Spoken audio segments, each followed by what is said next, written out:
menurut aku profesi guru itu nggak bakal tergantikan even sama robot Yes, atau setuju, teknologi yang setuju. canggih, karena tetap aja guru tuh akan selalu dibutuhkan dan gak akan tergantikan oleh teknologi secanggih apapun menurutku ya. Ya,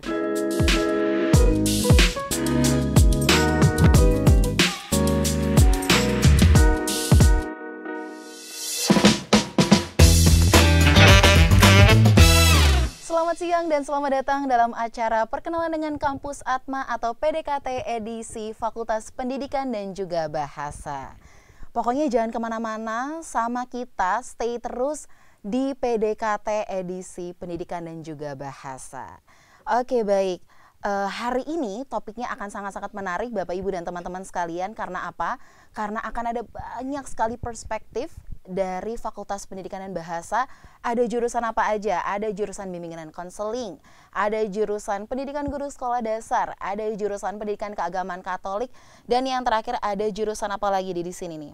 Tadi ada bimbingan konseling sudah, kemudian pendidikan guru sekolah dasar udah, pendidikan bahasa Inggris. Nah, nantinya akan ada banyak sekali alumni-alumni yang sudah terpercaya kualitas lulusannya. Sebelum kita memulai acara lebih lanjut, ada pepatah mengatakan tak kenal maka tak sayang. Oleh karena itu izinkan saya untuk memperkenalkan diri. Perkenalkan saya Tia dari Ilmu Komunikasi angkatan 2021 yang akan memandu acara untuk siang hari ini. Saya tidak sendiri karena sudah bersama dengan 4 narasumber. Kira-kira siapa aja? Yang pertama, aku izin memperkenalkan adalah Kak Adriani. Beliau merupakan teacher at Saint Aurelia dan juga merupakan alumni dari Prodi Pendidikan Guru Sekolah Dasar. Dan sedikit informasi, beliau belum lulus tapi sudah di-hire nih, sudah menjadi guru di Don Bosco Kelapa Gading. Nanti kita akan ngobrol lebih lanjut. Kemudian yang kedua ada Bapak Dodi Albertus SPD. Beliau merupakan alumni dari Pendidikan Keagamaan Katolik dan sekarang beliau merupakan guru sekolah dasar di Regina Pacis Jakarta dan pernah mendapatkan rekor muri penulis naskah Kencan dengan Tuhan, seperti itu. Kemudian ada juga di sini Kak Prita gitu ya. Kak Prita merupakan freelance voice over dan pernah menjadi host di program Coffee Break dan juga live report di TV One. Beliau merupakan alumni dari pendidikan bahasa Inggris gitu ya. Dan yang terakhir adalah Kak Silvana Hermawan gitu. Kak Silvana Hermawan merupakan talent development di Blibli dan juga dulu aktif menjadi model. Dulu juga model di Wajah Femina, kemudian pernah menjadi finalis Miss Indonesia mewakili Kalimantan Tengah. Nah, sepertinya sudah penasaran dengan narasumber kita hari ini. So, langsung saja kita sapa-sapa untuk pagi hari ini. Halo kakak-kakak dan bapak sekalian. Halo, selamat pagi. Ya, Selamat pagi, Kak. Selamat pagi, gimana kabarnya? Baik? Luar Baik. biasa. Puji Tuhan baik. Ya, luar biasa dan puji Tuhan baik ya. Oke, baik. Nah, hari ini mungkin boleh disapa dulu, mau say hi dulu mungkin dari kakak. Silakan mau say hi dengan sahabat Atma dan juga say hi dengan teman-teman yang ada di IG Live. Silakan. Oke, halo semuanya, selamat pagi. Perkenalkan, saya Andriani, salam kenal semuanya. Oke, baik. Sudah berkenalan, silakan selanjutnya. Selamat pagi teman-teman sahabat Atma, saya Deprita Zoraya, salam kenal. Oke, selanjutnya. Oke, halo selamat pagi sahabat Atma, nama saya Silvana Hermawan, biasa dipanggil Nana. Salam kenal dan selamat mengikuti acara pagi ini. Iya. Oke, baik. Silakan Bapak. Selamat pagi sahabat Atma. Saya Dodi Albertus. Salam kenal. Semoga pertemuan hari ini bisa menjadi berkat bagi kita semua. Amin. Siap, terima kasih Pak. Oke, baik. Sahabat Atma yang sedang menonton di rumah, sepertinya sudah penasaran dan juga ingin tahu lebih lanjut terkait dengan prodi-prodi yang diminati ataupun gimana sih perjalanannya. Mungkin Kak Nana di sini tadi menjadi seorang model. Kemudian juga Kak di sini ada Kak Prita menjadi seorang voice over dan juga MC gitu ya. Dan juga pernah menjadi host di TV One. Kemudian ada Pak Dodi Albertus juga gimana sih mendapatkan rekor muri. Dan yang terakhir ada di sini Kak Adriana menjadi seorang guru gitu ya. Gimana sih di Saint Aurelia dan juga Don Bosco Kelapa Gading, seperti itu.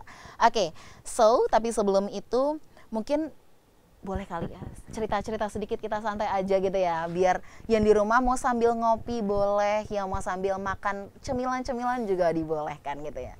Oke, kakak-kakak dan juga bapak-bapak mungkin dulu gitu kan ya, pernah berkuliah di Unika Atmajaya. Mungkin boleh diceritakan sedikit kenapa sih memutuskan berkuliah di Unika Atmajaya dan juga masuknya tahun berapa dan gimana perjalanannya? Mungkin dari Bapak dulu silahkan. Ya, saya masuk di Atmajaya tahun 91. Oke, ya. Sebelumnya tuh tidak pernah ada keinginan untuk kuliah di Atmajaya. Seminggu sebelum saya masuk itu saya ditawari sama teman saya, mau nggak jadi guru agama, masuk Atmajaya saja. Lalu saya mengatakan, sorry, saya tidak ada bakat jadi guru karena saya introvert. Tapi kemudian seminggu kemudian rupa-rupanya dari pendikat Atmajaya itu ada promosi di paroki kami. Ya. Jadi hari Sabtu itu dosennya khotbah di sana berapi-api. Penasaran, hari Minggu sore saya misa lagi, lebih berapi-api lagi. Ya. Dikatakan bahwa dibutuhkan seorang guru agama yang sarjana. Makanya seperti, waduh, ada Roh Kudus masuk mungkin ya. Tercerahkan gitu ya, Pak. Semuanya. Kemudian pulang, langsung saya cari itu buku-buku catatan agama saya. Hari Rabunya saya langsung beli formulir ke Atmajaya.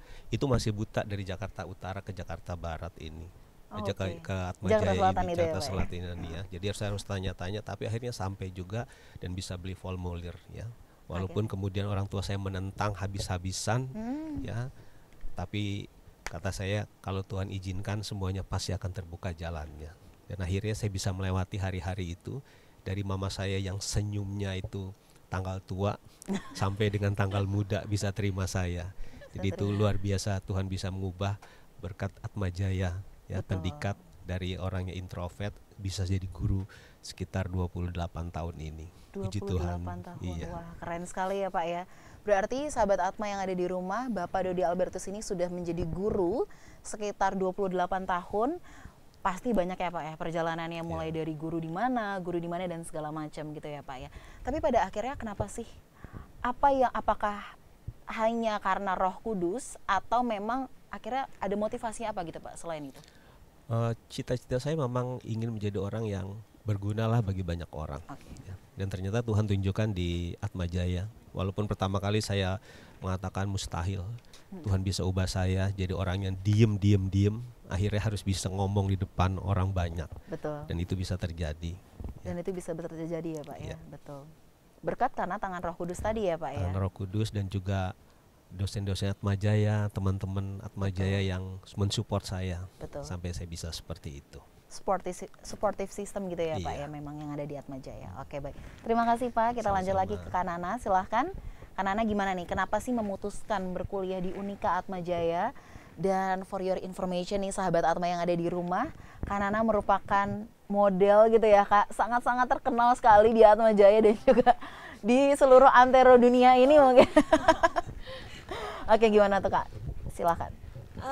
Awalnya masuk Atmajaya karena ini kali ya, mau ikut mamah. Dulu tuh mamah juga alumni di Atma. Dulu mamah kuliah di VIA, administrasi bisnis gitu. Terus aku lihat Atmajaya kira-kira ada jurusan apa aja. Dan awalnya aku tuh pilihan pertama sebenarnya Ilkom.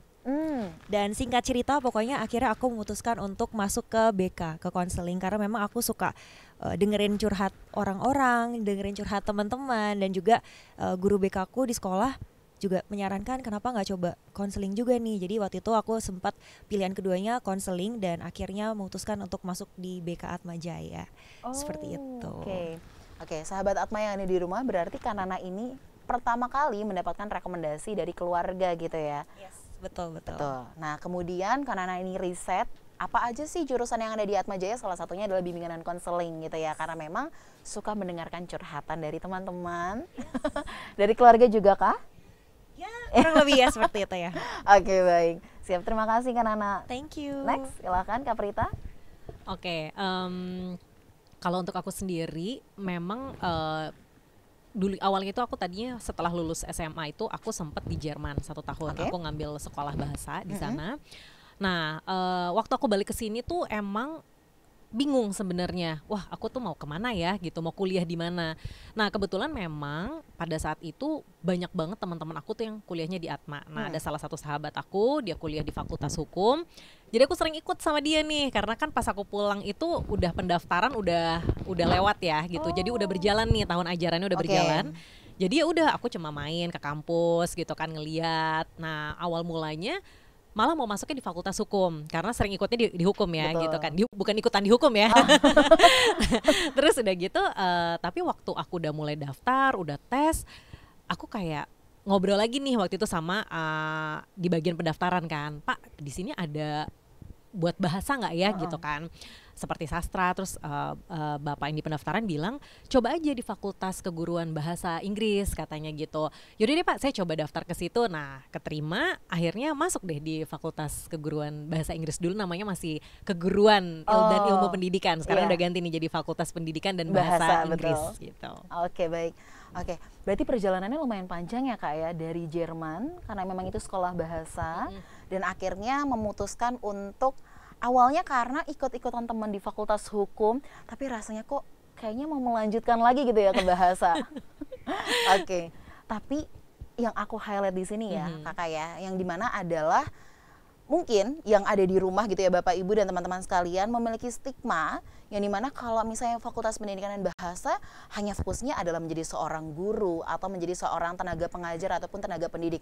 Padahal di sini Kak Prita menjadi seorang freelance host, kemudian ada juga MC dan juga pernah menjadi tadi ya Kak program itu ya di Coffee Break di TV One. Itu gimana tuh Kak perjalanannya? Oke, jadi sebenarnya waktu awal aku kuliah itu aku sempat mengambil kerja juga lah ya, ada gitu karena waktu itu kan banyak teman-teman tuh yang coba kerja apa namanya di beberapa tempat lah waktu itu ya gitu, ada toko buku zaman-zaman aku tuh. Nah terus waktu itu aku mutusin udah deh aku mau jadi penyiar radio aja gitu. Jadi aku ngelamar lah ke salah satu radio yang deket-deket sini nih gitu, keterima.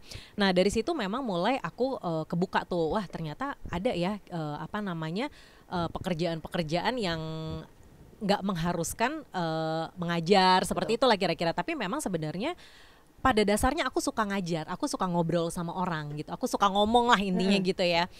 Nah dari situ mulai tuh aku nyemplung di dunia MC gitu. Nah setelah aku lulus, malah awal mulanya aku belum kerja dulu loh Kak jadi host gitu-gitu, nggak langsung ke entertainment. Kenapa? Karena setelah lulus aku malah kerja di perusahaan minyak dulu. Apa itu? Jadi dia itu perusahaan minyak namanya services ya, oil services ya. Jadi namanya tuh MI Swako. Nah, tapi mungkin setelah tahun aku kedua itu dia dibeli sama perusahaan services juga. Mungkin di sini teman-teman lebih tahu Schlumberger. Oh tahu ya. Nah, betul. jadi ada perusahaan itu dibeli sama Schlumberger. Nah, di sana aku jadi trainer untuk engineer-engineernya mereka. Gitu. Jadi memang waktu aku pertama kali masuk ke situ posisiku adalah health, safety and environment. Agak melenceng ya sebenarnya ya dari Fakultas Bahasa Inggris, tapi memang pada saat itu kepake sekali waktu aku apa namanya jadi trainer di sana karena terbiasa ya kita kan ngajar gitu ya, belajar jadi public speaking juga. Jadi ya udah aku bisa terbang kemana-mana, apa namanya bisa sampai apa namanya kasih training ke engineer sebelum mereka ke lapangan. Itu harus ngelewatin training yang bareng sama aku dulu gitu. Wow, keren. Baru abis itu memutuskan kayaknya jiwanya nggak cocok nih kantoran ya, harus mencoba yang lain lagi nih gitu. Baru mulai masuk ke dunia entertainment. Dunia gitu. entertainment di sana. Oke, baik. Pada saat itu di TV One ya Kak ya memang ya. Di TV One menjadi tadi di sini adalah untuk host program Coffee Break dan juga live report.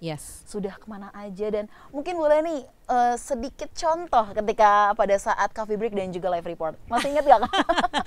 Oke, mungkin aku cerita sedikit aja ya untuk pengalaman untuk Coffee Break. Jadi Coffee Break dulu tuh memang di salah satu TV nasional itu ada namanya Coffee Break, di mana kita manggil narasumber setelah setelah berita pagi tuh ya.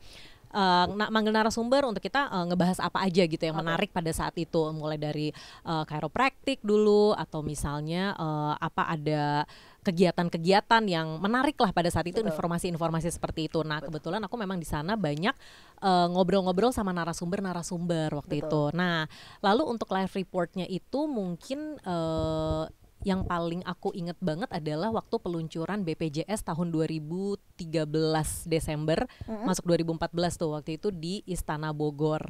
Nah di situ memang aku sih mikirnya ini berkat Tuhan juga ya, karena aku kan sebenarnya tidak ada background jurnalistik dan sebagainya kan. betul. Cuma memang waktu itu karena mungkin karena tahun baru ya, itu kan pas 31 Desember. Jadi Yes. mungkin semua para live reporter tuh pada liburan semua tuh gitu. Nah, jadi waktu itu akhirnya aku dikontak, "Prit, mau nggak nih?" Dia bilang buat live report BPJS ke istana, ayolah gas gitu. Udah, jadi akhirnya aku ditunjuk lah pada saat itu untuk jadi live report di BPJS itu gitu. Di Istana Bogor ya pada saat Iya, itu jadi ya, aku Kak? bilang ini ya kasih karunia Tuhan juga ya, Betul. bisa dapat kesempatan itu gitu. Yes, betul. Tapi sempat menyangka nggak sih Kak, memang awalnya jurusan dari pendidikan bahasa Inggris kemudian lumayan melenceng, kemudian ke perusahaan minyak, terus juga sebenarnya tidak begitu jauh ya tadi ya ketika menjadi seorang live Trainer. report dan juga trainer, tapi ada nggak sih Kak kayak rasa kasih Tuhan dan segala macam gitu? Banget sih Kak, karena memang awal mulanya tuh aku kepikirannya, oh yaudah deh abis ini aku jadi guru. Aku sebenarnya seneng ya sama Oke. anak-anak, seneng ngajar gitu. Tapi setelah punya anak sih berubah pikiran tuh kayak, aduh nggak lagi deh gitu.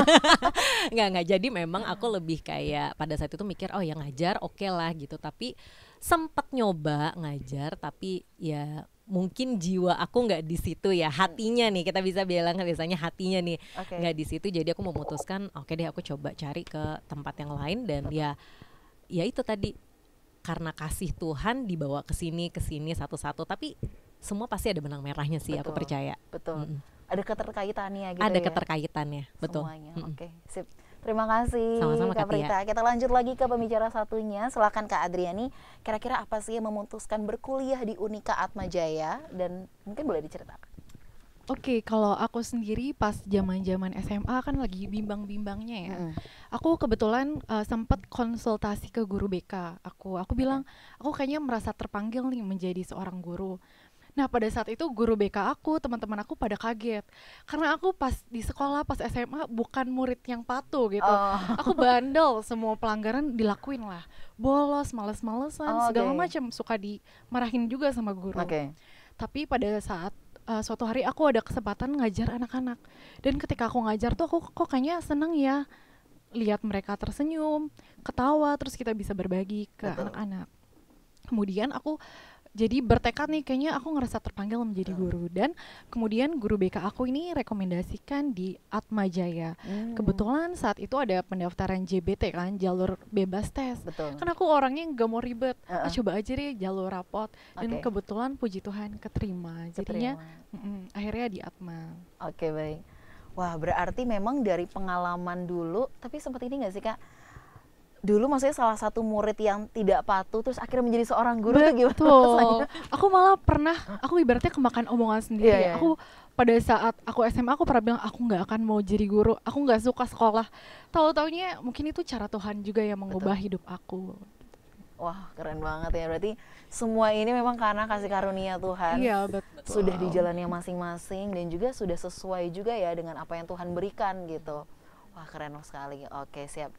Nah, kira-kira nih, kita sudah bercerita terkait dengan panjang sekali gitu ya, bagaimana berkuliah di Atmajaya, kemudian cerita masuk dari awalnya seperti apa. Kira-kira di sini apa sih, bisa dibilang apa ya, hal yang mendukung? Mungkin terkait dengan UKM, atau mungkin terkait dengan fasilitas, mungkin boleh diceritakan. Dan itu ada nggak sih korelasinya dengan dunia pekerjaan saat ini gitu? Mungkin boleh dari kakak sekalian.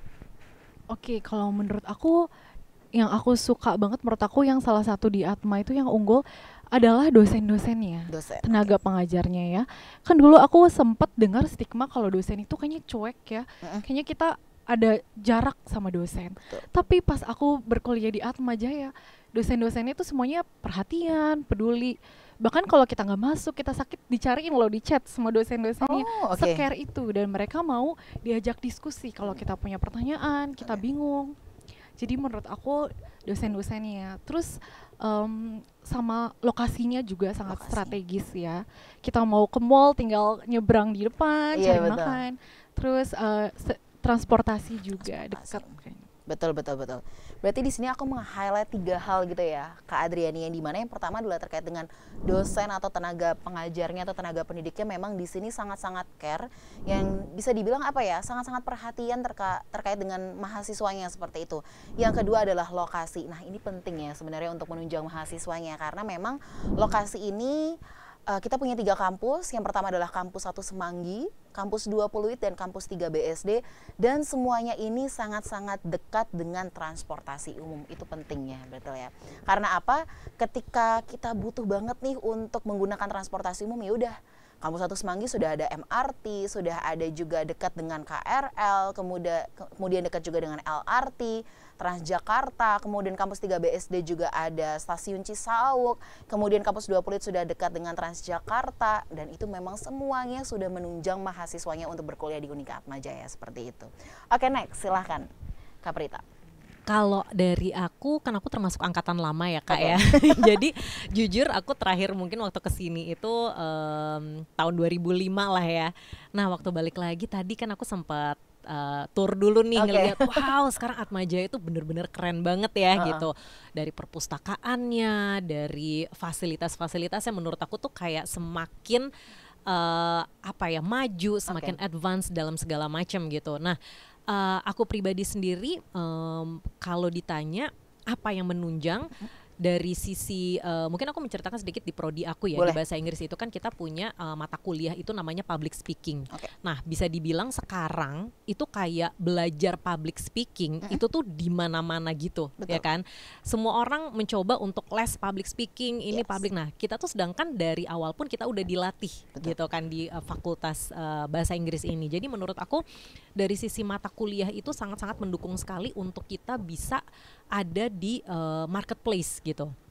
Nah itu yang pertama. Dan yang kedua aku melihat ya tadi ya fasilitasnya udah semakin baik gitu kan. Kita kan bisa melihat segala sesuatunya tuh dari perbandingan nih. Dulu seperti apa, sekarang seperti apa. Nah aku melihat Atmajaya ini semakin bertumbuh, semakin berkembang menjadi universitas yang benar-benar gak bisa lah kita remehin gitu loh. Betul. Karena semakin bagus gitu dari ketemu sama kakak-kakak di sini juga aku melihat wah sekarang alumni-alumninya juga semakin berkualitas. Betul. Gitu Kak. Jadi dari segala sisi menurut aku Universitas Atmajaya itu sangat memberi dukungan sekali ke para mahasiswa dan juga para dosen-dosennya, aku yakin ya. Betul. Gitu. Seperti itu sih. Oke, baik. Berarti di sini Kak Prita adalah meng-highlight dari segi adalah salah satu mata kuliah yang ada di pendidikan bahasa Inggris, yaitu adalah public speaking. Dari sekian banyaknya orang, memang di sini adalah banyak yang les public speaking atau mungkin les communication dan segala macam, tapi memang di pendidikan bahasa Inggris sudah diajarkan untuk public speaking dari awal gitu ya. Betul. Nah, itu dalam bentuk apa sih Kak? Apakah presentasi ataukah ada project-project tertentu?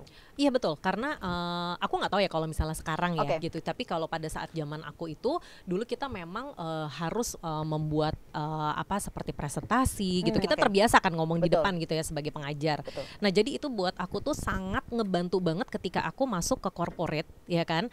Aku udah terbiasa ngobrol di depan orang gitu. Ketika aku masuk ke menjadi seorang MC gitu kan, jadi VO. Betul. Gitu. Jadi benar-benar aku merasa di-equip sekali dari segi pendidikan aku untuk berkomunikasi dengan orang maupun di depan orang banyak. Betul. Gitu.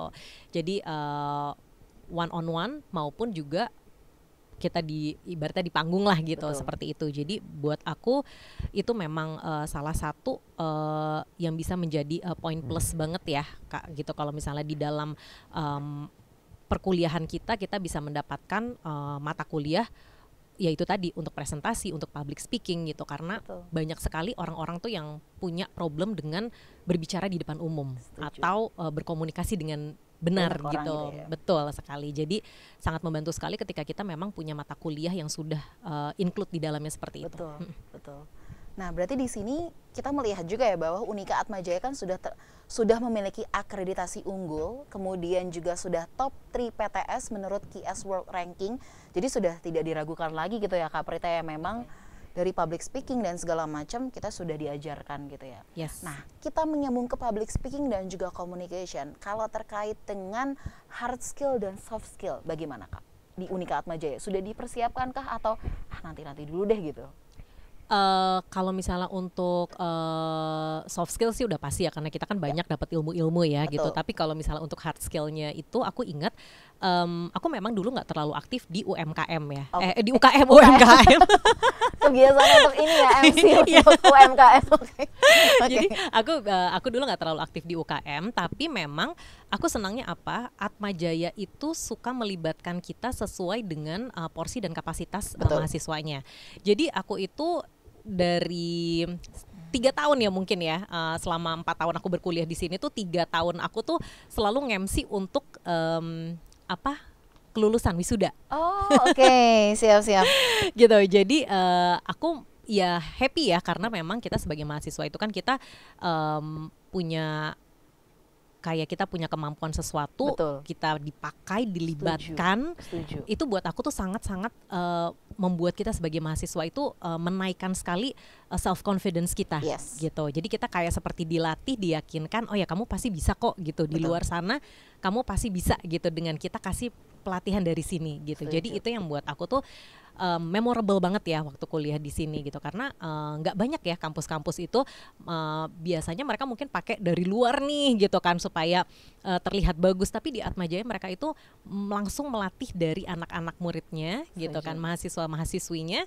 Kalau kamu bisa, kamu maju. Jadi ketika kita keluar, kita benar-benar punya ilmu yang oh iya, kita punya that self confident itu sih. Betul.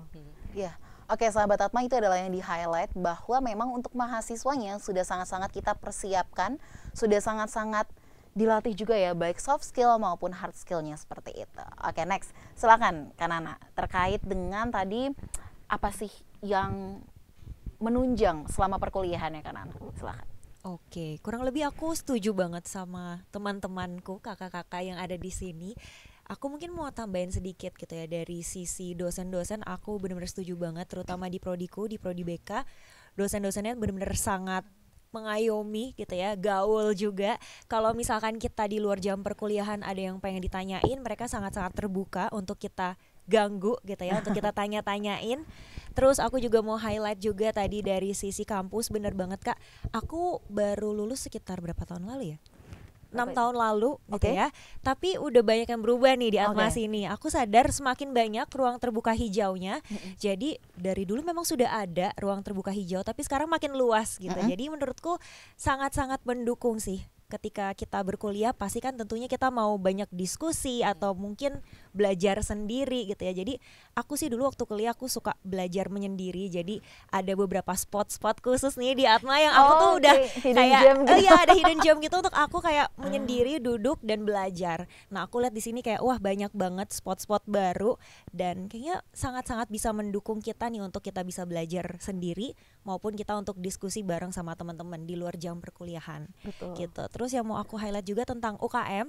Jadi waktu itu memang UKM aku di Padus Kak, di PSGSJ. Oh, oke. Iya, aku benar-benar senang banget sih karena selain kuliah, aku merasa punya keluarga baru gitu ya, keluarga kedua di UKM aku.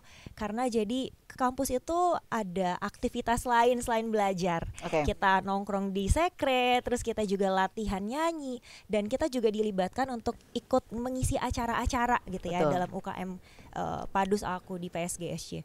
Biasa kalau misalkan ada acara seminar atau ada tamu dari eksternal datang ke Atma, kita suka jadi nyanyi gitu ya. Jadi ada kegiatan lain yang mendukung juga. Jadi nggak cuma belajar aja, tapi kita juga disediakan banyak UKM dan banyak banget kayaknya makin kesini makin banyak UKM baru deh setahu aku ya kan. Jadi waktu itu aja sebenarnya kayak bingung sebenarnya mau apa ya, karena aku hobi nyanyi, jadi aku pilih UKM GSC. Terus mungkin satu hal lagi yang mau aku highlight mungkin tentang kegiatan kali ya. Kegiatan di prodi aku terutama di prodi BK.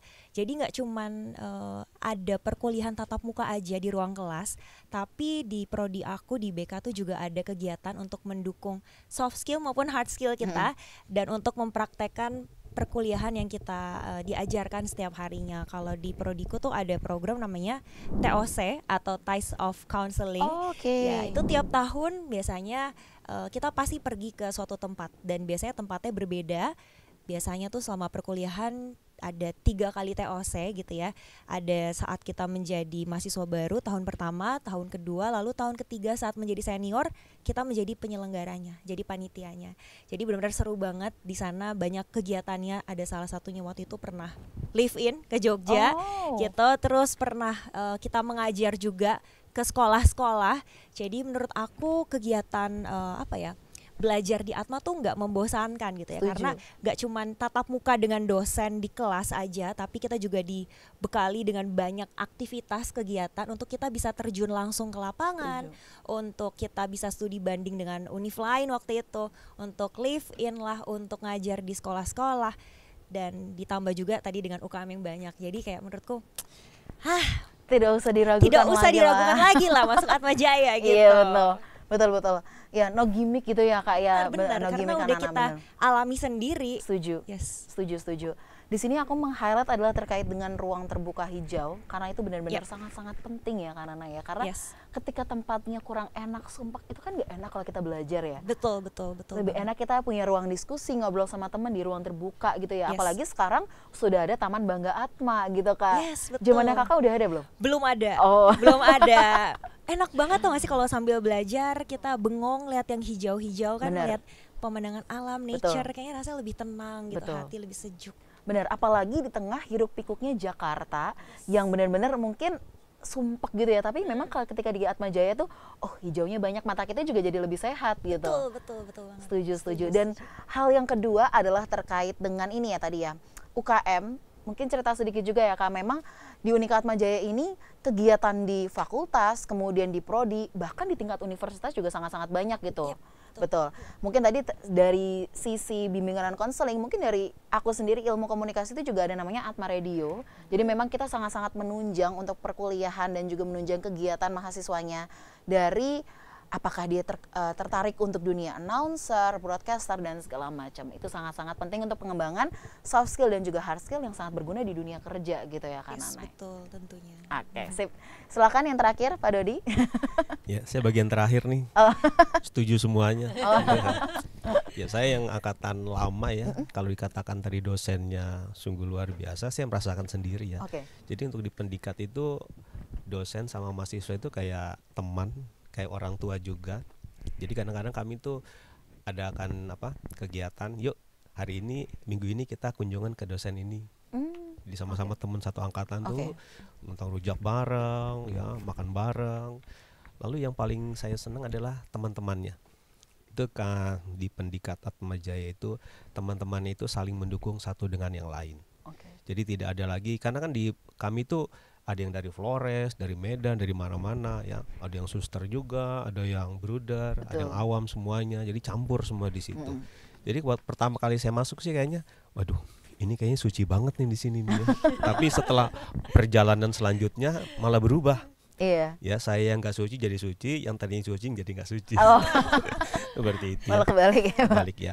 Tapi seperti itu ya. Jadi pertemanan kami tuh sampai hari ini kami masih punya grup yang saling mendukung, mensupport satu dengan yang lain. Lalu untuk mata kuliahnya seperti tadi katakan Silvana ya, nggak hanya duduk diam saja, tapi kami benar-benar turun terjun ke lapangan.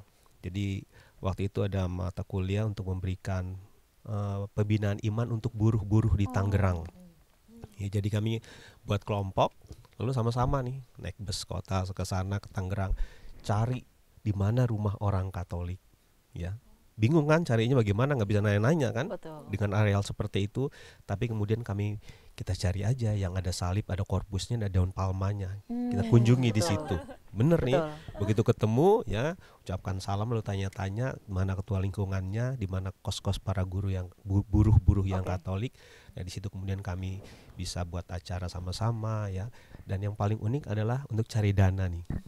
Kenapa ya, itu Pak? Untuk cari dana kami cari sendiri juga, ya, entah jualan, entah apa ya.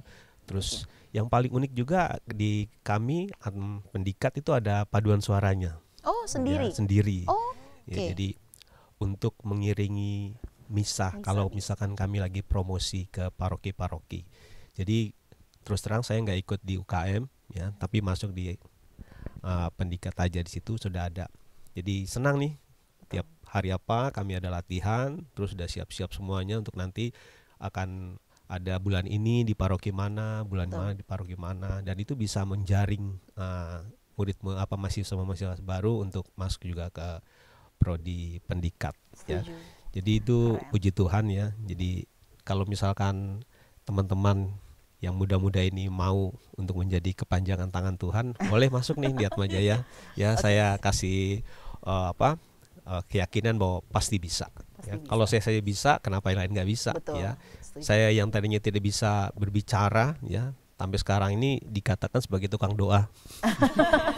Setiap ada kegiatan apa-apa, Pasti doa. silakan Pak Dodi, silakan Podi. Saya pikir apa nggak ada orang lain ya. Iya. Ya. Tetapi itu sudah didapati ketika kuliah. Betul. Ya, memang benar-benar mata kuliahnya itu menunjang setelah kami jadi guru. Baru disadarin, oh ternyata seperti itu. Ya, Betul. dan public speaking juga ya, untuk memberikan renungan juga, untuk pendampingan anak-anak bermasalah, itu semua sudah lengkap. Jadi keluar tuh tinggal ketemu masalah, udah tahu nih bagaimana cara penanganannya, karena waktu kuliah sudah diberikan Betul. semuanya. Ya, walaupun itu yang sudah angkatan lama ya, kalau sekarang mungkin pasti lebih baik lagi. Betul. Ya, untuk tadi taman hijau, kayaknya dulu waktu saya malah lebih hijau sepertinya ya. Oh gitu Pak. Karena belum banyak gedung-gedung yang baru. Betul. Ya, Iya. sekarang kan sudah penambahan banyak ya. Jadi Betul. apalagi tempo hari tuh di atas itu dibangun yang bertingkat, gedung yang bertingkat itu saya masuk, mana tamannya ya. Oh, Tapi oke. sekarang mungkin sudah diubah semuanya. Ini sudah lebih ini lagi. Jadi dulu kalau mau cari tempat yang asri, saya duduk aja di depan itu melihat pohon-pohon yang bagus-bagus di sana. Iya. Ya, seperti Betul. itu. Betul. Itu saja. Oke, siap Pak Dodi. Berarti di sini saya melihat adalah dari pertemanan dan juga dari dosen atau tenaga pengajar yang suportif. Itu sangat-sangat penting ya sahabat Atma yang ada di rumah. Karena apa? Ketika kita berkuliah nih misalnya 4 tahun, 3,5 tahun, tapi ketika teman-teman kita nggak mendukung, ya kita nggak akan nyaman gitu ya. Dan itu pastinya dengan kita suportif, misalnya kayak kamu bisa kok, kamu bisa untuk melakukan ini, pasti kita juga jadi lebih oke ke depannya, lebih pede ke depannya kayak gitu ya, betul ya. Dan yang kedua adalah kreativitas, tadi dengan jualan sendiri, cari dana gitu ya Pak. Kreativitasnya mungkin dengan cara apapun, mungkin melalui media online ataupun sosmed dan segala macam, itu dulu sudah ada sosmed belum ya Pak? Terus biasanya dulu kalau misalnya cari dana gitu bagaimana Pak? Ke paroki-paroki gitu Ya, Pak? ke paroki, pameran-pameran, Wah. undang dari toko rohani atau kami ngambil sendiri jualan. Oh. Dan kemudian ngamen juga, Ngamen juga ya Pak ya itu? parkir juga, Parkir, ya, oke. dari dana waktu itu. Betul. Jadi kami ke paroki lalu minta kepada dewan paroki, boleh nggak kalau kami diizinkan untuk cari dana dengan Betul. cara uang parkir di sana. Betul. Jadi kami jadi petugas parkir, memakai baju jaket Atma Jaya waktu Betul. itu ya. Iya. Tapi nggak pakai yang kuning loh. Oh. Yang biru punya punya fakultas. Oh, Ya, punya fakultas. ya, Oh, ada yang biru khusus itu. Oke, Ya. baik. Dan ini Pak, sebenarnya ada banyak sekali pertanyaan kalau saya bertemu dengan calon mahasiswa baru adalah, emangnya kalau masuk di pendikat itu nantinya menjadi seorang suster atau bruder atau romo ya Pak? Itu mungkin boleh dijawab, silakan. Nggak selalu seperti itu ya, tetapi jiwanya pasti ada di situ. Oh, oke. Ya, jadi mau tidak mau karena kami berteman dengan orang-orang kudus ya, mau tidak mau ada nih nempel nih di sini. Ya, Oh, jadi gitu. begitu mau keluar rel sedikit udah diingatkan lagi. Oh, kamu ini loh, jadi guru agama loh ya. Tapi memang tidak harus jadi guru agama sih ya.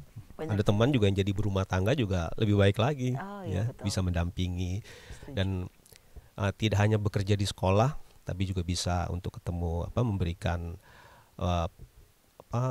renungan-renungan ya di masyarakat, lalu kemudian juga untuk pendampingan orang-orang di penjara dan lain sebagainya. Oh, oke. Jadi ternyata banyak sekali ya. Jadi untuk kuliah di pendikat itu nggak harus jadi guru ya, tetapi bisa jadi guru di tempat yang lain, tidak hanya mengurusi anak-anak ya. Karena sekarang dia banyak masalah bukan hanya dialami oleh anak-anak, tapi orang-orang tua yang sudah dewasa pun pasti Banyak mempunyai masalah, banyak ya. masalah. Dan ketika namanya guru agama ya, langsung saja kalau ada masalah seperti ini, tolong dong bantu tangani, ya seperti itu. Karena ya pada akhirnya ketika jalan keluar yang lain tidak ada, cari Tuhan. Betul. Nah, lalu yang paling dekat kan biasanya ya guru-guru agama seperti itu, Betul. untuk dimintai pertolongan. Oke, Ya. siap. Baik, terima kasih Pak Dodi. Nah, ini sedikit menyinggung terkait dengan prospek karir. Nah, aku mau tanya nih dari POV atau sudut pandang masing-masing jurusan gitu ya. Kira-kira kalau dari PGSD, PBI, kemudian dari BK dan juga dari pendidikan, apa sih prospek karirnya gitu? Selain menjadi seorang guru, pasti kalau guru pasti bisa dong ya. Tapi selain menjadi seorang guru, kira-kira jadi seorang apa sih? Dan kira-kira prospek karir itu relevankah dengan apa ya yang diajarkan selama yang ada di universitas gitu? Mungkin boleh dari sini. Dari tengah ya. Dari tengah sekarang. Oke, kalau misalnya untuk karir ya, Betul. Tadi betul Katia bilang ya, dan teman-teman di sini juga sudah informasikan juga. Kalau misalnya kita namanya bersekolah di Fakultas Pendidikan dan Bahasa, tidak melulu kok ujung-ujungnya harus jadi guru gitu. Betul. Kan. Kalau memang panggilan hatinya tidak ke sana, ya nggak apa-apa juga gitu kan. Tapi banyak sekali di luar itu yang menurut aku entah di marketplace atau di bisnis atau bahkan untuk komunitas, organisasi, semuanya itu yang membutuhkan ilmu-ilmu dari kita. Betul. Gitu. Kenapa? Karena memang pada dasarnya orang itu kan suka belajar ya. Betul. Gitu. Mereka tuh suka mempelajari sesuatu yang baru, yang menarik minat, dan kita itu sudah punya skillnya. Betul. Mengajar itu gitu. Jadi tinggal bagaimana kita akhirnya mau menerapkan di skill mana yang kita suka. Betul. Kita fokuskan gitu kan. Kayak misalnya seperti aku sekarang banyak dipanggil untuk mengajar gitu kan ya, untuk voice over. Okay. Gitu untuk nah voice over adalah bidang yang aku sukai gitu. Okay. Yang aku udah jalani dari tahun 2008. Nah ketika aku sudah bisa dibilang expert lah di bidang situ gitu kan, aku mengajar, aku punya ilmu untuk mengajar, jadi aku bisa bikin sekolah gitu kan ya, dan aku juga punya sertifikasi untuk mengajar gitu. Jadi banyak sekali gitu loh menurut aku keunggulan ketika kita sudah memiliki sertifikasi untuk mengajar, karena sekarang kan banyak ya orang-orang yang pengen banget untuk bisa mengajar. Betul. Untuk coaching, untuk mentoring. Betul. Gitu. Nah sedangkan kita semua tuh sudah punya skillnya, kita semua punya sertifikasinya. Jadi tinggal bagaimana caranya kita untuk mengolah itu, tinggal menemukan apa yang memang panggilan kita. Setuju. Dan kita langsung aplikasikan dengan apa yang sudah kita miliki. Gitu sih Kak, kalau menurut aku. Oke. Berarti kalau aku highlight di sini adalah semua jurusan, maksudnya dalam arti semua prospek karir itu bisa saja, karena memang kan Betul. Diajarkan gitu ya dalam mata kuliah ataupun dalam pendidikan bahasa Inggris. Namun memang yang masih masuk akal lah, maksudnya jangan tiba-tiba menjadi seorang teknik industri gitu kan, nggak mungkin ya. Atau dokter gitu, ortopedi itu kan nggak mungkin. Nggak mungkin ya. Tapi masih kalau misalnya menjadi seorang marketing atau menjadi seorang apa masih bisa gitu ya. Betul banget. Dan mungkin aku sedikit mau cerita dikit ya. Jadi aku sendiri sekarang lagi mengambil untuk profesi jadi menjadi konselor. Karena memang kita melihat bahwa kita kan bisa melihat ya pergerakan namanya industri apapun lah di dunia ini. Betul, gitu kan. Setuju. Apa yang lagi orang-orang butuhkan, apa yang orang-orang lagi minati gitu ya. Kita nggak bisa bilang bahwa zaman tahun 90-an mungkin yang industri yang lagi naik adalah A, sekarang B, sekarang C. Betul. Gitu. Nah, jadi kita bisa melihat bahwa industri ini aku sedikit colongan ya Kak ya gitu. Profesi konseling ini sangat lagi diminati sekali gitu. Banyak sekali orang-orang yang sekarang bersekolah untuk mengambil jenjang pendidikan konseling gitu. Jadi zaman-zaman aku mungkin nggak terlalu banyak ya orang yang mengambil pendidikan konseling, tapi aku melihat sekarang banyak di luar sana orang-orang tuh yang mengambil sertifikasi untuk menjadi seorang konselor karena kebutuhan itu. Gitu. Jadi balik lagi menurut aku di Fakultas Pendidikan dan Bahasa kita tuh udah di-equip macam-macam gitu. Betul. Dan untuk dari PGSD gitu ya, aku melihat generasi kita sekarang butuh nih guru-guru, pendidik, Betul. Pengajar yang memang mereka punya hati. Dari untuk pendidikan Katolik kita Setuju. Juga butuh orang-orang yang memang mau semakin dekat mau mengajarkan generasi kita untuk bisa mengenal Tuhan. Jadi aku melihat kita di pendidikan bahasa itu luas sekali cakupannya, bagus banget, dan untuk kedepannya banyak sekali jenjang karir yang bisa kita pegang gitu ya, bisa Setuju. Kita masukin gitu. Begitu sih kalau menurut aku. Siap. Berarti di sini aku melihatnya adalah jawabannya Kak Prita ini sebenarnya udah mencakup semuanya gitu. Salah maksudnya terakhir ya. Gak apa-apa. Oke. Mungkin lanjut aja dulu kali ya. Mungkin boleh ke Kak Adriani, silahkan. Oke, kalau menurut aku sendiri prospek kerjanya kan kalau dari prodiku kan memang PGSD ya, sebenarnya memang mempersiapkan untuk menjadi seorang guru SD. Oke. Tapi balik lagi, kita tetap bisa berkarya di dunia pendidikan walaupun nggak jadi guru. Oke. Karena aku punya teman, dia akhirnya nggak jadi guru tapi bisa tetap berkarya di dunia pendidikan. Bisa jadi penulis buku, mungkin kita sekarang kan era digital ya, Betul. kita bisa menginspirasi teman-teman sesama kita melalui sosial media. Betul. Dan tapi balik lagi kalau menurut aku aku mau highlight yang profesi guru, menurut aku profesi guru itu nggak bakal tergantikan even sama robot atau teknologi yang canggih, karena tetap aja guru tuh akan selalu dibutuhkan dan gak akan tergantikan oleh teknologi secanggih apapun menurutku ya. Iya, oke. Setuju. Wah, ini statement yang menarik ya Kak Adriani. Memang banyak sekali ada tulisan-tulisan di Google, di Instagram, dimanapun itu 10 pekerjaan digantikan oleh robot gitu ya, banyak ya. Dan ada tulisannya salah satunya guru. Itu jujur aku terenyuh gitu ya, karena menurut aku sendiri guru tidak akan bisa tergantikan. Cara mengajarnya, kemudian juga cara heart to heart gitu ya, dari hati ke hati kepada siswanya itu nggak bisa digantikan oleh robot gitu. Pasti akan harus terus sama manusia gitu ya. Oke, lanjut silakan Kak Nana. Oke, interesting ya. Kalau BK orang mungkin banyak taunya BK tuh pasti jadi guru BK gitu Oke. ya. Padahal tidak seperti itu juga teman-teman. Walaupun memang bisa menjadi guru BK, tapi untuk di konseling sendiri kita tuh ada peminatan gitu Kak. Waktu itu aku ambilnya memang organisasi.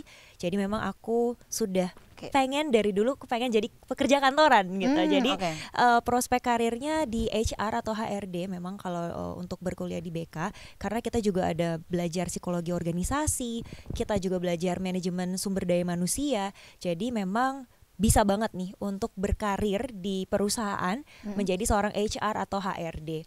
Selain daripada itu juga kita bisa menjadi seorang konselor. Konselor juga banyak gitu ya bidangnya ya. Ada konselor rumah sakit, konselor keluarga. Karena betul banget kata Kak Prita, kayaknya mungkin anak-anak zaman sekarang ataupun kita-kita gitu ya, kita udah mulai aware sama mental health gitu ya. Jadi memang untuk dunia konseling memang sedang diminati oleh banyak orang, baik kita sendiri yang mencari konseling gitu ya, maupun mungkin Kak Prita dan teman-teman lainnya mungkin ya yang berminat untuk menjadi konselor itu sendiri dengan mengambil sertifikasi. Mungkin seperti itu sih Kak, untuk prospek karir ke depannya. Oke, baik. Berarti di sini kalau Kak Nana sendiri adalah mengambil pada saat itu di psikologi yang memang berhubungan dengan organisasi gitu ya pada saat itu. Yes, dan betul. memang sudah tertarik di dunia corporate dan sekarang memang dibeli-beli seperti betul sekali. Oke, baik. Nah, ini yang juga sering jadi pertanyaan dari calon mahasiswa baru adalah apa perbedaan psikologi dan juga bimbingan konseling itu? Silahkan. Yes, fakultasnya beda ya. Kalau di psikologi, fakultas psikologi mereka akan mendapatkan sarjana psikologi gitu ya. Kalau kita mendapatkan gelar sarjana pendidikan. Dan kalau kita di konseling ini kita fokusnya lebih banyak belajar tentang konselingnya. Walaupun memang kita belajar tentang psikologi juga, tapi kalau anak psikologi mereka belajar fokusnya di psikologi, tapi untuk teknik konselingnya mereka juga sebenarnya belajar, cuman mereka fokusnya di psikologinya gitu lah, di ilmu psikologinya. Dan mungkin menjadi pembedanya adalah kalau mungkin lulusan psikologi itu bisa memberikan tes, asesmen tes gitu ya, seperti banyak tes-tes gitu ya di luar sana, tapi kalau kita di konseling ini kita memberikan asesmennya non tes. Jadi lebih kayak mungkin sebagai contohnya wawancara, observasi dan lain sebagainya. Jadi untuk memberikan alat tes kita tidak bisa kalau di konseling. Paham. Berarti kalau aku lihat di sini adalah dari segi teknik mengajar untuk konseling di sini ya, dan di sini asesmennya non tes. Yes, betul, teknik asesmennya. Betul. Sip. Silakan Pak Dodi selanjutnya. Ya, untuk pendikat ya sebenarnya nggak beda jauh sih ya dari situ ya, tapi lebih mereka pada bimbingan untuk baik anak-anak, orang dewasa maupun orang yang sudah lanjut usia, seperti itu. Betul. Jadi kalau misalkan mereka punya talenta untuk melatih paduan suara ya pasti bisa. Karena saya juga punya teman yang akhirnya bisa menjadi pelatih kor juga, pembimbing retret juga ya. Seperti itu. Memang tidak jauh-jauh, tetapi ya intinya adalah bahwa kehadiran mereka itu bisa membuat sesuatu yang tadinya tidak baik bisa berubah menjadi lebih baik lagi. Betul. Seperti itu saja. Dan berguna ya Pak. Dan ya, berguna. Pastinya seperti itu. Ya. Saya selalu mengatakan bahwa guru agama itu menjadi rekan kerjanya Tuhan. Betul. ya, Iya. membawa jiwa-jiwa untuk semakin dekat. Jadi Betul. saya merasa sangat kalau misalkan toh saya nanti meninggal, dilahirkan, diizinkan lahir kembali, saya tetap mau jadi guru agama. Oh gitu. Ya, karena itu tugas yang mulia yang bisa saya rasakan selama ini. Ya, Setuju. ya, Ya, walaupun memang. mungkin orang mengatakan jadi guru kan gajinya kecil, Oke. nggak apa-apa, tapi berkatnya besar. Iya. Betul. Betul. Bahkan kita bisa sampai sejauh ini juga karena dosen, karena guru dan Iya, segala nah macam itu, gitu kan. ya. Ya itu yang biasanya kata-kata yang sering sekali dikeluarkan oleh para guru gitu kan. Ya karena kalau kalian nggak mau jadi guru, siapa yang akan mau jadi guru? Itu yang memang penting ya. Ya, kita tapi lihat saya di sini. bersyukur sih karena ada satu murid saya yang juga sekarang sudah jadi guru agama juga. Oh gitu. Ya, jadi begitu Oke. ketemu di gereja, Pak Dodi, boleh nggak saya praktik ngajar di Regina Pacis? Mau praktik apa? Guru agama, Pak. Loh, memang kamu kuliah di mana? Di Atmajaya juga, Pak, di prodi. Dulu namanya ya pendikat. Oh, oke, silakan. Saya akan kasih tahu kepala sekolah dan kamu bisa untuk ini praktik mengajar. Jadi saya senang sekali ya, sudah ada satu penerus saya. Betul. Ya, saya masuk di Atmajaya juga dulu, guru saya juga kuliah di sini juga. Jadi ada 3 turunan nih, 3 generasi. Betul. Seperti itu. Oke, Ya. baik. Terima kasih Pak Dodi. Dan di sini aku mungkin mau sedikit balik ke Kak Prita adalah aku biasanya melihat kalau PBI itu bisa menjadi seorang translator. Itu benar nggak sih Kak? Oh ya, betul banget. Itu gimana tuh maksudnya? Itu adalah salah satu memang opsi untuk profesi yang bisa kita jalani ya setelah kita misalnya lulus dari profesi bahasa Inggris, karena memang translator itu profesi yang menurut aku juga sampai sekarang itu masih sangat dibutuhkan. Oke. Walaupun mungkin kan sekarang kan kita udah banyak ya AI dan segala macam, balik ke sana tadi ya. Tapi kadang-kadang ada dokumen-dokumen tertentu yang masih membutuhkan legalitas dan itu tidak bisa digantikan oleh AI. Karena kan itu kan sebuah yang apa ya, kita aja mau menjadi translator yang certified aja kita harus ngambil sekolahnya, ada izinnya gitu kan. Jadi menurut aku itu adalah salah satu opsi karir, jenjang karir yang bisa ambil juga nih gitu, karena aku juga punya beberapa teman yang bisa dibilang mereka sekarang tidak mengajar tapi mereka fokus ke translating gitu ya, translator, dan itu sangat-sangat apa ya, dari segi kita ngomongin dari income lah ya, income-nya oke, tapi mereka bisa bekerja dari rumah. Betul. Gitu, jadi enak banget gitu menurut aku ya gitu. Kita kan siapa sih nggak pengen ya bisa kerja dari rumah, kita menghasilkan, dan kadang-kadang mereka bisa dapat gajinya $. Gitu. Jadi itu adalah salah satu poin plus gitu kan, ketika kita mungkin ketemu sama klien, mereka membutuhkan dokumen dan kita bisa menawarkan, oke, saya punya sertifikasinya untuk menjadi translator, ya kan, untuk dokumen legal dan segala macam.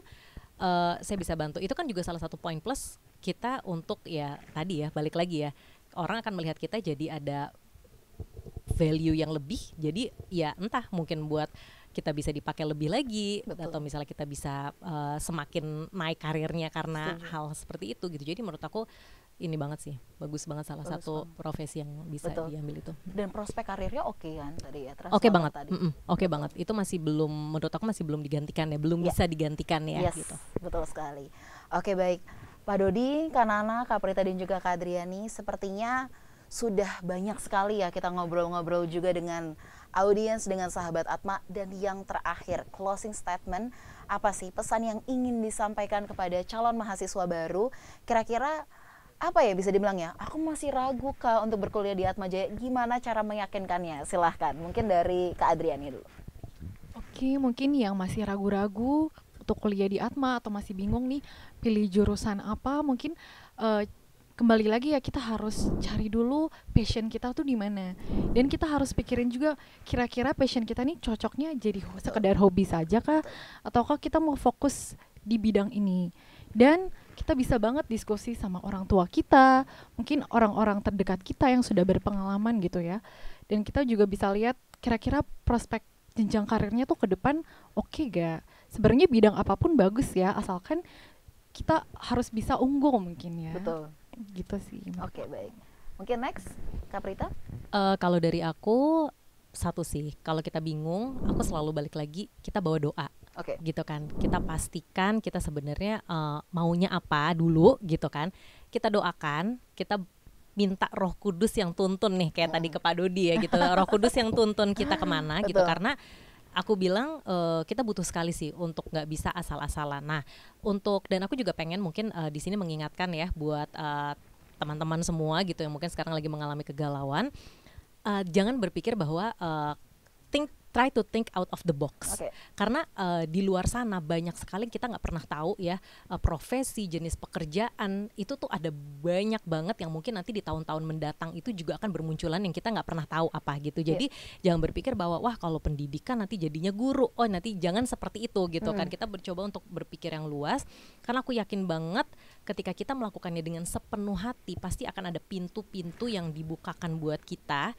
Kemana kita harus melangkah itu semua tuh udah disiapin. Yang perlu kita lakukan adalah kita mengequip diri kita, dan apa yang memang udah kita jalanin dengan full heart supaya nantinya apa outcome-nya itu akan menjadi baik, bagus, dan juga kita pastinya jadi berkat buat dimanapun kita ada gitu sih. Wah, itu closing statement yang oke banget ya nih Kak Prita ya. Memang dimana ketika kita menjalankan sesuatu yang ada di mana adalah dengan sepenuh hati, dengan hati yang tulus, pasti semuanya akan mengikuti kok ya. Yes, betul. Sesuai dengan rencana Tuhan juga pastinya seperti betul, itu. Katia. Ya. Oke, baik. Oke, next Kanana, silahkan. Mungkin pesannya nikmatin aja galaunya. Jangan takut kalau kalian merasa galau, karena pasti aku yakin kita pun pernah merasakan kegalauan itu betul. gitu ya. Bingung mau jurusan apa, Betul. mau kuliah di mana, pasti kita pernah mengalami kegalauan itu dulu. Betul banget kata Kak Prita, kalau misalkan teman-teman galau, berpeganglah pada Tuhan gitu ya. Jangan lupa bawa dalam doa, ikutin kata hati, karena pada akhirnya kita yang nanti akan menjalaninya gitu ya. Jangan sampai kita ikut-ikutan teman, atau mungkin karena dipaksa orang tua, dipaksa keluarga, atau kita mau ngikutin tren aja. Jangan sekedar kita ikutin arus aja, tapi ya ikutin kata hati kita sendiri, karena pada akhirnya kitalah yang menjalani. Karena ya perkuliahan ini nggak sebentar waktunya, cukup lama, 3-4 tahun. Jadi kita harus enjoy dan menikmati pilihan yang kita pilih sendiri gitu. Jangan lupa bawa dalam doa pokoknya. Yes, itu dia yang penting ya. Itu yang paling penting. Doa. Yes, Oke, betul. sip. Terakhir silakan Pak Dodi. Ya, sama ya Mbak Prita ya, bahwa kalau sekarang ini sedang galau, tidak masalah, tetapi jangan lupa ada Tuhan bersama-sama dengan kita. Betul. Satu hal yang harus kita ingat bahwa Tuhan bisa mengubah segala sesuatu menjadi lebih baik lagi. Itu yang seperti tadi sudah saya katakan bahwa saya mengalaminya ya. Jadi salah satu mata kuliah yang paling saya senangi itu adalah bagaimana cara membuat renungan. Ya, dari ceritanya, dan kemudian setelah saya mengajar, kayaknya nih dengan adanya sosmed ya, saya mengatakan apakah tidak mungkin kalau saya bisa menjadi berkat di luar sana. Ya. Lalu kemudian saya mencoba mulai buat renungan-renungan ya. Saya share itu setiap hari ya, dari mulai tahun 2010. Dan puji Tuhan pada tahun 2021 lalu saya mendapatkan rekor muri ya sebagai penulis renungan kencan dengan Tuhan. Ya, jadi itu juga merupakan cara Tuhan bekerja, mengubah tadinya saya yang tidak bisa berbicara dengan baik, tapi ternyata Tuhan bisa ubah. Jadi anak-anak muda jangan pernah takut ya. Selama kita masih percaya sama Tuhan, Tuhan bisa mengubah segala sesuatu yang mustahil menjadi tidak mustahil. Kita akan menjadi berkat bagi banyak orang kalau kita mau. Melangkah saja dulu, nanti selanjutnya Tuhan yang akan atur. Setuju. Ya. Wah, semua closing statementnya benar-benar membuat kita lebih tercerahkan gitu ya, sahabat Atma yang ada di rumah, Bapak dan juga Ibu dan teman-teman sekalian. Dan demikianlah Bapak Ibu dan teman-teman sekalian untuk acara PDKT atau pendekatan dengan Atma edisi Pendidikan dan Bahasa.